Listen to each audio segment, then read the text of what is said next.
Hello everyone and welcome back to our YouTube channel. In this video, I'm going to show you how to fix Google mobile app not working. First, we'll start with something very simple, yet powerful. So over the time, apps store temporary files to load faster, but sometimes those files get corrupted and the app starts acting weird. To resolve this issue, we will first head over to our device settings. From here, scroll down and tap on General. Once you're in the General Settings tab, look for iPhone Storage option and tap on it.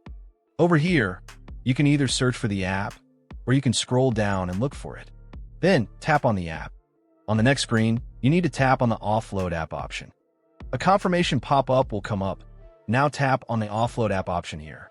It'll take a bit for processing, and then a reinstall button will show up. Simply tap on it to reinstall the app. This should resolve the issue, but if it doesn't, then you need to check if the app is running an older version. Head over to App Store. From here, double tap on this search icon in the bottom right corner, and then search for the app.